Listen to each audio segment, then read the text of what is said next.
India के लिए ऐसा पहली बार हुआ है कि कोई भी डिफेंस मैन्युफैक्चरिंग प्लांट वो इंडिया से बाहर सेटअप होने जा रहा है। और ये जो डेवलपमेंट है ये निकल के आई है। ये प्लांट सेटअप किया जा रहा है टाटा एडवांस सिस्टम्स लिमिटेड के द्वारा। और कहाँ पर ये हो रहा है? मोरक्को में। और ये जो ग्लोबल डिफेंस प्रोडक्शन है इंडिया को उसको और बढ़ाने का काम करेगा। तो ये पूरी न्यूज़ क्या है, ऐसा क्यों किया जा रहा है, मोरक्को में क्यों किया जा रहा है जब हम मेक इन इंडिया की बात करते हैं, और इस प्लांट के माध्यम से क्या कुछ चीज़ें अचीव करने का प्रयास भारत कर रहा है, सब कुछ डिटेल में समझेंगे। वीडियो को अच्छा लगे, इन्फॉर्मेशन आपको समझ में आए तो आप वीडियो को लाइक जरूर किया करिए। इस तरह की और वीडियोस के लिए चैनल को सब्सक्राइब करिए। सबसे पहले हम इसके बैकग्राउंड के बारे में समझते हैं कि ये जो पार्टनरशिप है ये टीएसएल मतलब टाटा एडवांस सिस्टम्स लिमिटेड और रॉयल मोरक्कन आर्म फोर्सेस के बीच में 2024 में फॉर्मलाइज हुई थी। 2025 में ये जो प्लांट है बनके तैयार हुआ है। ये मेक इन इंडिया के तहत ही हो रहा है, लेकिन यहाँ पर आपको ये भी समझना होगा कि मेक इन इंडिया में हर चीज़ अगर आप मेक इन इंडिया करेंगे तो जो इस तरह के मैन्युफैक्चरिंग प्लांट हैं, जो इस तरह के जो स्ट्रेटेजिक पार्टनरशिप हैं, उनको भी ध्यान में रखना होगा। तो ये जो इसके अगर पॉइंट वाइज हम बात करें, की ट्रिगर्स की अगर बात करें, तो यहाँ पे हुआ क्या कि मोरक्को को अपने देश में कुछ इस तरह के व्हीकल आर्मर्ड प्लेटफॉर्म चाहिए थे, जिसकी आप फोटो देख सकते हैं। इस तरह के अपने आर्मी के लिए उनको व्हीकल्स चाहिए थे। तो इसमें उन्होंने कॉन्ट्रैक्ट ऐसा समझिए निकाल रखा था, जिसमें उनकी ये भी डिमांड थी कि ये जो भी इस तरह के प्लेटफॉर्म बनाए जाएं वो हमारे देश में मतलब मोरक्को में ही बनाए जाएं। तो इसमें जो टाटा एडवांस सिस्टम्स लिमिटेड है, इसने इस रिगोरस ट्रायल के बाद इस कॉन्ट्रैक्ट को जीता और इसने चाइना के ये जो NORINCO टाइप 8 है इसको भी हराया। तो इसके बाद जब टाटा ने ये एक तरीके से जो इनका प्लेटफॉर्म है या फिर ये व्हीकल है, इसको अगर 8x8 का ये व्हीकल होता है, तो इसको जब ट्रायल में अच्छा परफॉर्म किया, सबको बीट किया, तो फिर टाटा को ये प्लांट सेटअप करने का अपॉर्चुनिटी मिली। और अभी हम बात करें तो भारत के जो डिफेंस मिनिस्टर हैं राजनाथ सिंह, वो मोरक्को के ही दौरे पे हैं 21 से 24 सितंबर 2025 में। तो इससे इस तरह का जो एक्टिविटी है उसको और बल मिलता है और इससे ये न्यूज़ भी निकल के आती है। और आने वाले समय में इंडिया अफ्रीका फोरम समिट 2026 होने वाली है। तो आपको पता होगा कि जो मोरक्को है वो अफ्रीका कंटिनेंट में ही आता है, तो उससे ये पूरे अफ्रीका को टारगेट करने का प्रयास किया जा रहा है। मतलब टारगेट करने का कि वहाँ पे कुछ हमला नहीं, मतलब व्यापार के क्षेत्र में, डिफेंस एक्सपोर्ट के क्षेत्र में बात हो रही है। अगर हम बात करें इस डिफेंस प्लांट की, तो ये लोकेटेड है कासाब्लैंका, आपने बहुत नाम सुना होगा, तो वहाँ पे ये लोकेटेड है। और ये ऐसा पहला प्लांट है जो इंडिया की कोई कंपनी किसी विदेश में जाकर के ओपन कर रही है। और ये मोरक्को का भी ऐसा फर्स्ट लार्ज स्केल प्लांट है। अभी तक मोरक्को में भी इस तरह का जो डिफेंस असेंबली का लंबा कोई बहुत अच्छा प्लांट नहीं था। और इसीलिए मोरक्को ने इसका ये भी निकाला था कि जो भी यहाँ पे जीतेगा कॉन्ट्रैक्ट या जो भी इसको बनाने जाएगा, वो मोरक्को में ही उसकी जो मैन्युफैक्चरिंग है सेटअप होगी। और इसकी जो कैपेसिटी वो 100 व्हीकल्स पर ईयर की है, एक साल में 100 व्हीकल्स बना पाएगा ये जो प्लांट है ये फोकस करेगा व्हील्ड आर्मर्ड प्लेटफॉर्म के ऊपर, जो कि कह सकते हैं कि एम्फीबियस इन्फेंट्री कॉम्बैट व्हीकल है, जिसको डाइवर्स टेरेन के लिए बनाया गया है। मतलब ये बहुत सारे तरह के टेरेन में, सिर्फ ऐसा नहीं कि जहाँ सड़क वहाँ भी काम कर सकते हैं, किसी भी तरह के टेरेन में ये बढ़िया से काम कर सकता है। और ये 8x8 है। जैसे हमारे इंडिया में गाड़ियां होती हैं तहलका मचाते हुए थार जैसी 4x4 होती थी, ये वैसे 8x8 ये व्हीकल है। और ये अगर इसके प्रोडक्ट पे फोकस करें तो इसको Tata advance systems limited, defence research and development organisation मतलब DRDO और टाटा मोटर्स के द्वारा ज्वाइंटली बनाया जाता है। ये एक हाई मोबिलिटी ऑटोमेटिक ट्रांसमिशन और मॉड्यूलरिटी वाली वेरियस मिशंस को अडॉप्ट करने वाली ये व्हीकल होती है। और इसको इंडियन आर्मी के लिए डिप्लॉय कर रखा गया है लद्दाख में। आपको पता होगा लद्दाख का जो टेरेन है बहुत ही ज़्यादा डिफिकल्ट है, या कह सकते हैं सबसे डिफिकल्ट टेरेन में से एक है, तो वहाँ पर ये काम कर रहा है। और इन्हीं सारी चीज़ों को देखते हुए मेरे ख्याल से मोरक्को ने भी इसको चुना होगा, क्योंकि अगर ये इतने हार्श और इतने डिफरेंट एनवायरनमेंट में अगर ये कैटर कर रहा है तो ये मोरक्को में भी कर पाएगा। अगर हम बात करें इस तरह के प्लांट की सिग्निफिकेंस क्या है इंडिया के लिए, क्यों इंडिया जो है मोरक्को में जाके बना और इंडिया से बनाता वहाँ पे बेचता, ये भी किया जा सकता था, लेकिन पहली शर्त तो ये है कि मोरक्को ने कहा था कि हमारे यहाँ ही बनाना है। दूसरी बात यहाँ पे ये भी है कि इंडिया इस तरह की अभी तक यूनिट कहीं बाहर नहीं लगाया है। जब इस तरह की यूनिट बाहर लगाएगा तो इंडिया डिफेंस एक्सपोर्ट की अपनी प्रोफाइल भी मजबूत कर रहा है। मतलब वो बाहर भी यूनिट लगा करके जो पूरा अफ्रीकन कॉन्टिनेंट है उसको टारगेट कर सकता है, और इससे जो एक्सपोर्ट का बूस्ट मिलेगा वो इंडिया को देखने को मिलेगा। क्योंकि अगर मोरक्को में प्लांट लगाएंगे तो पहली बात तो जो इंडिया से वहाँ तक भेजने की कॉस्ट है, लॉजिस्टिक्स वगैरह, वो सब आपकी बचेगी ही बचेगी।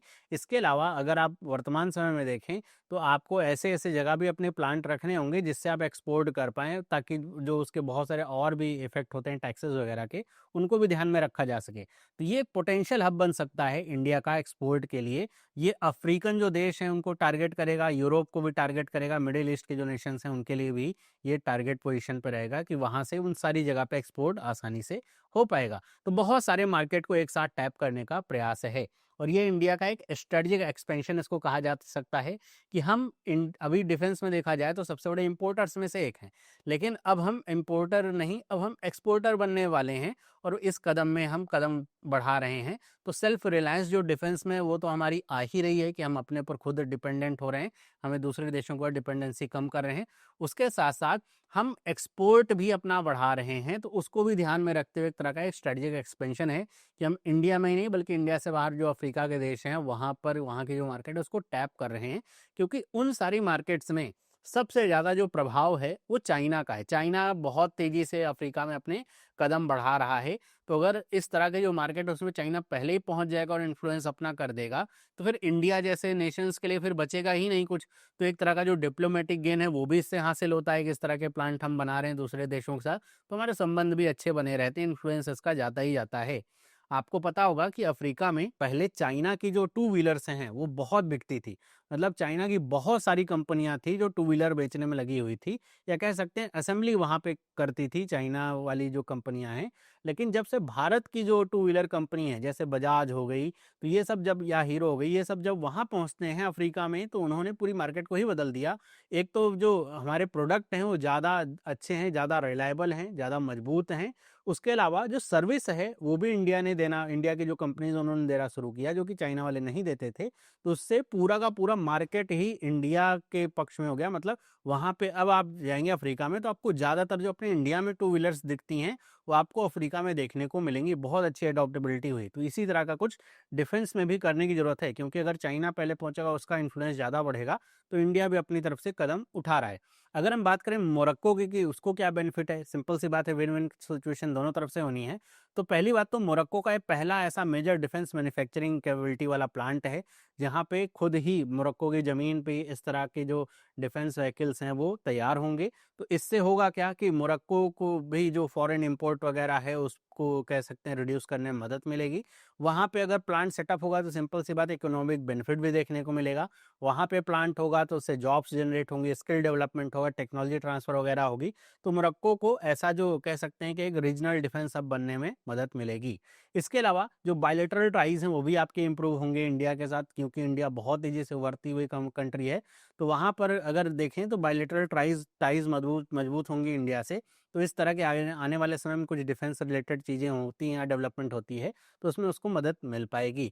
और यहाँ पे ये भी है कि वहाँ पर अगर देखा जाए मोरक्को में तो ब्यूरोक्रेसी फ्री इन्वायरमेंट मिलता है, जिससे प्लांट वगैरह सेटअप करना, इन्वेस्टमेंट करना काफ़ी आसान हो जाता है।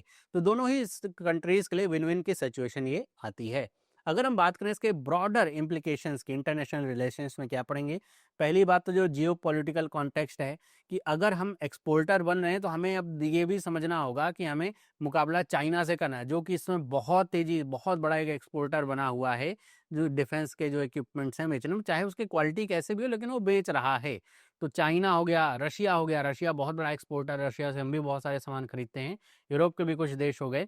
तो इसी तरह चाइना और यूरोप और रशिया को देखते हुए इंडिया को भी इसमें अपना जो कह सकते हैं कि डोमिनेंस है वो बढ़ाना पड़ेगा, ताकि इस तरह के कोलैबोरेटिव ग्रोथ से इंडिया का जो एक्सपोर्ट है डिफेंस का वो बढ़ सके, अफ्रीका में जो एक्सपेंशन है वो भी हो सके, इससे पहले कि चाइना पूरी मार्केट में कब्जा कर ले। अगर फ्यूचर प्रोस्पेक्ट की बात करें तो अभी तो केवल एक प्लांट सेटअप हुआ है। अभी ये अगर सफलता से हो जाता है, सारी चीज़ें सही रहती हैं इसमें, तो इस तरह के और भी सिमिलर वेंचर जो है मोरक्को जैसे देश में आ सकते हैं। भाई वो भी चाहेगा कि हमारे यहाँ डिफेंस प्लान सेटअप हो, हम भी एक डिफेंस का हब बने। तो इस वजह से अगर वहाँ पे ब्यूरोक्रेसी फ्री इन्वायरमेंट मिलता है, अच्छी फैसिलिटीज़ मिलती हैं, तो उसके साथ साथ इंडिया को भी फ़ायदा मिलेगा कि एक आपको अफ्रीका में हब मिल जाएगा कि आप वहाँ से बहुत सारे देशों को टैप कर सकते हो। तो इंडिया भी एक ग्लोबल डिफेंस के लिए जाना जाएगा और उसका एक्सपोर्ट भी बढ़ सकता है। तो ये आने वाले समय में और भी इस तरह के प्लांट सेटअप हो सकते हैं। अगर चैलेंजेस और अपॉर्चुनिटीज़ की बात करें तो सिंपल सी बात है, इस प्लांट सेटअप करना और उसको सस्टेन करना दोनों चीज़ें रिक्वायरमेंट होती है। आने वाले समय अगर वहाँ पे मोरक्को में जो रिजीम है वो चेंज हो जाए, तो उसके चेंज होने के बाद अगर इंडिया के टाइज अच्छे नहीं रहेंगे, तो होगा क्या, ये चैलेंजेस ही होते हैं कि उसमें फिर आपको हटाना पड़ेगा सेटअप, कोई आ जाए इंडिया का विरोधी आ जाए, सेटअप हटाना पड़ेगा, फिर वो उतनी सुविधाएं नहीं मिल पाएंगी। लेकिन अगर सारी चीज़ें सही से चलती रहें, एम्प्लॉयमेंट जनरेट हो रही है, टेक्नोलॉजी ट्रांसफ़र हो रहा है, वहाँ पे टेक्नोलॉजी एक कह सकते हैं डिफेंस का हब बन गया है मोरक्को, तो वो भी नहीं चाहेगा कि इंडिया वहाँ से जाए और अपना प्लांट किसी और देश में सेटअप करे। तो इस तरह का ना सस्टेन डिप्लोमेटिक एफर्ट की ज़रूरत इसमें पड़ेगी, ताकि चीज़ें बहुत ज़्यादा बिगड़े नहीं दो देशों के बीच में और वो चीज़ें चलती रहें, जिससे जो ग्रोथ है वो बढ़े। अभी एक प्लांट लगा है, आने वाले समय में और भी लगेंगे। लेकिन चूंकि ये पहला ऐसा प्लांट है, इसलिए बहुत इंपॉर्टेंट हो जाता है एग्जाम के लिहाज से भी। तो ये सारी डिटेल्स मैंने आपको बताने का प्रयास किया है, क्यों है, क्या है, पीछे का पूरा रीज़न क्या है। अगर आपको इन्फॉर्मेशन अच्छी लगी, वीडियो इन्फॉर्मेटिव लगी, तो आप वीडियो को लाइक करिए। इस तरह की और वीडियोज़ के लिए चैनल को सब्सक्राइब करिए, बहुत सारे वीडियोज़ मैंने बना रखे हैं। आप प्लेलिस्ट को जाकर के चेक करेंगे, सारे वीडियोज़ आपको मिल जाएंगे। मिलते हैं अगली वीडियो में, सभी लोगों को बाय।